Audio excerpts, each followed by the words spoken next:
Gusto mo raw ako, Faith? Jover, kanino mo nalaman yan? Narinig ko sa mga block page natin. So, gusto mo talaga ako? Oo, hindi ba pwede? May girlfriend ka ba? Wala akong girlfriend pero I'm not yet healed, so I don't want to commit sa isang bagay ko alam ko hindi pa ako po. It's fine. Maghihintay ako hanggat kaya ko. I mean, I waited for us to have a conversation for like a year. Ano ba naman yung maghintay ulit ako, diba? Na mag-heal ka from your ex. I don't want you to expect anything. Malinaw sa akin ang lahat, Jover. Thank you for being honest. I really appreciate it. Okay. Akala ko ba may something na sa inyo ni Jover, Faith? Nakita kayo magkausap last week o bakit hindi na kayo nagpapansinan? Hindi pa siya nakaka-move on sa ex niya kaya mas maganda if wag niyo na lang kami asarin kasi baka uncomfy siya eh. Eh what if wala ka talagang tiyan? Eh di wala. Pangit naman kung ipapressure ko siya, di ba? Faith.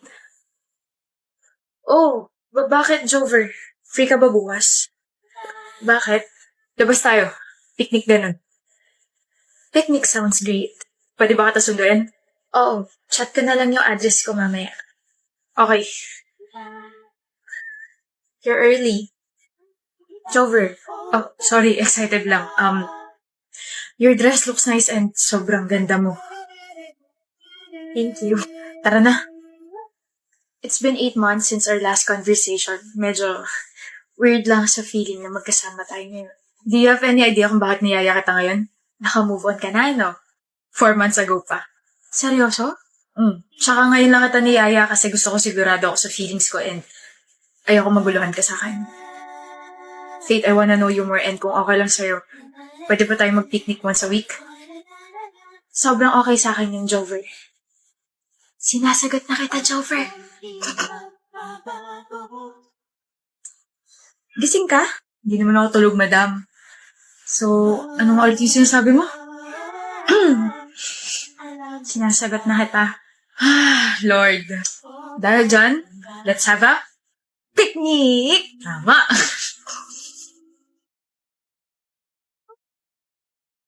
Hello po, tita. Iha yung anak ko. Bakit po? Ano po nangyari kay Jover? Papunta na po siya rito sa bahay namin. Sinaksak ang anak ko. Pinatay siya. Po? What's wrong, love? Jover. Love. Wala. Nightmare lang. Kala ko naman kung ano nangyari sa'yo. Go back to sleep. Tatabihan kita maya-maya lang.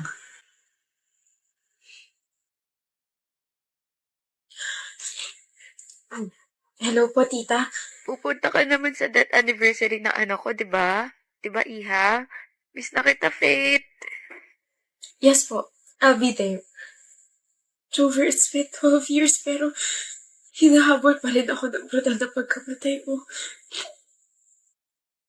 Kung hindi ba kita sinagot, walang mangyayaring ganon.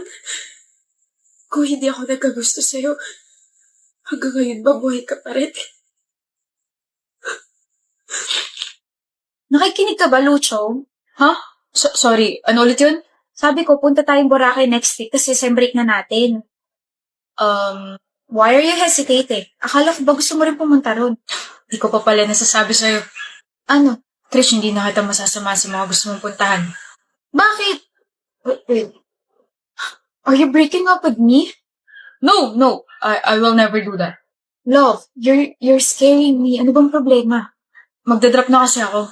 Drop out? Eh, okay naman mga grades mo ah. Natanggal si Papa sa trabaho tapos na-aksidente si Mama tapos kailangan ko magdoble kahit para mapag-aral muna yung kapatid ko. Sorry. No, you don't have to say sorry. Wala kang kasalanan and we can always postpone our plans. Mas importante yung pamilya mo. Thank you. Sorry kung hindi tayo sabay makakagraduate. It's fine. I'm here. Hi, love. Sakto kakatapos na ng shift ko. Kumain ka na? Oh, ikaw ba? Tsaka alam mo ba, may nakuha ulit akong trabaho malapit sa amin. 3 na trabaho mo? Nagpapahinga ka pa ba? Isa-isa lang at baka mapano ka. Namumputla mo no. Kailangan eh. Unahin ko muna yung bill ni Mama kasi palaki na ng palaki. Please take a rest and don't skip meals, okay? Baka masani akong palagi mo kung dinadalaw dito sa trabaho ko, ha? I just wanna deliver some good news. Ano yun? Enrolled ka na? Discharge na si tita sa ospital. Huh? Bayad na yung bill niya. Paano? I paid for it. Galing sa ipon ko. Krish! And also here. Ano to? Enrolled ka na for the second sem. Pumasok ka next week, ha? 1 year na lang naman gagraduate na tayo, eh. Ako na magbabayad doon. Krish, bakit? I'm now working sa family business namin. Double shift. Sinasweldahan ako ron. Kaya, please, let me help you, love. Babayaran kita. No, I won't let you do that. Kung babayaran mo ako sa kapatid mo na lang. I told you I'm still here, diba? Thank you. Sobrang thank you. Now quit your 2 other jobs and take a proper rest para magka-energy kang mag-aral ulit. Let's go. Huwag mo muna tatanggalin blindfold mo. Tatanggalin ko na. Love, isa. Okay, I'm just kidding. Okay, tanggalin mo na. Charan! Kaninong bahay to? Sa'yo. Huh? Sa akin? Hindi sa atin? Huh? Pangalan mo nilagay ko sa titulo eh. Tsaka ito yung dahilan kung bakit busy ako this past few months. Inaasikaso ko tong bahay. Lucho. 8 years ago nung pinlano ko to. Sorry ko, ang tagal ah. Visit ka, akala ko ayaw mo na magpakasal sa akin, kaya masyado kang busy. Ano ka ba nung niligawan kita, alam ko pakakasalan na kita. Kaya maraming salamat, mahal. Sobrang salamat. I love you, Lucho. And I love you, Krish. Pasok na tayo? Lucy, may sasabihin daw sa'yo si Eugene. Wala. Meron, gusto ka raw niya. Hoy! Gusto mo ako, Eugene? Kilala mo ako? Oo, di ba nagkakalala na tayo ng grade 7 tayo? Wow. Gusto mo pag-usapan? Pag-usapan feelings ko? Naku, wag na, nakakahiya. Okay. Lucy! Nandito na eh.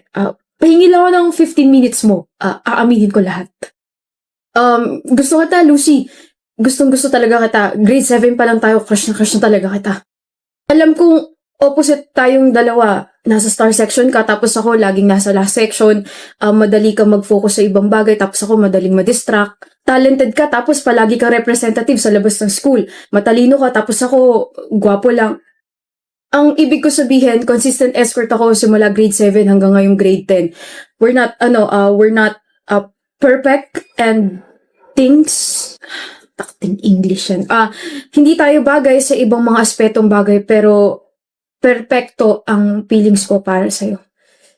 Gusto kita, Lucy. I appreciate your bravery for confessing in front of me, Eugene. Hindi lahat kayang gawin yan, but What? I wanna focus kasi sa studies ko. Hindi ako hahadlang sa pag-aaral mo. Gusto ko lang ilahad yung nararamdaman ko para sa'yo. Hindi mo na kita liligawan kasi alam kong focus ka sa goal mo. Distracted na nga ako, tapos dadamay pa kita. Ayos lang. Dito lang ako. I'm sorry, Eugene. Ako! Walang dapat ika-sorry. Ayos lang talaga. Ayos na ayos. Lucy! Eugene? Para hindi tayo nagkita 6 months ago, Sandali lang naman yung pagkikita na yun. Na-miss pa rin kita. Pero the hair. I love the hair. Ang powerful mong tignan, architect. Hindi naman. Ang hinhin mo pa rin talaga, no? At ang ingay mo pa rin talaga, no? Ngayon ko lang na-realize na you grew up so well. 10 years na yung nakalipas, pero height mo, same pa rin.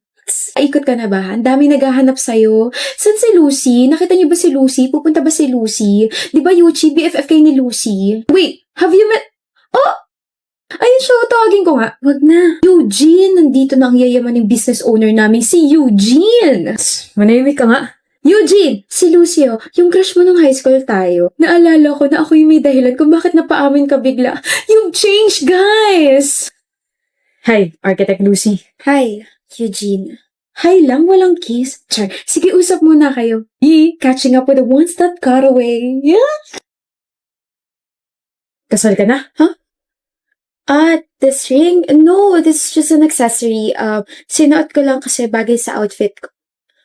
Why am I even explaining? Kasal ka na? Ito? Hindi, trip ko lang bumili ng singsang di cash sa ibang daliri ko, kaya dito na lang. Akala ko kasi kasal ka ni. Ano tong naririnig ko? Anong kasal? Ha? Anong kasal-kasal? Paano ikakasal to? Inihintay ka nitong si Eugene. pagod na ako sa inyong dalawa. Kailan ba magiging kayo, ha? 10 taon na wala pa ring usad. Yuchi, ikaw, Lucy, kailan mo aamin sa sarili mo na may gusto ka talaga dito kay Eugene? Na all this time, hindi ka nagkaka-boyfriend dahil hindi mo wala sa isip mo tong lalaking to. Alam mo bang one time nagreklamo sa akin to si Lucy nung high school tayo kasi bigla ka na lang daw lumayo after your confession? Ngayon ako na magsasabi kasi nahihirapan ako sa inyong dalawa. Ako'y naiinip eh. Lucy girl, hindi lumayo sa'yo si Eugene nung high school tayo. Ano ba? Si Eugene? Never siya lumayo. He's always been there.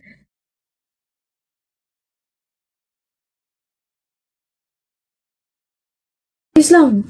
Dito lang ako. Dito lang ako.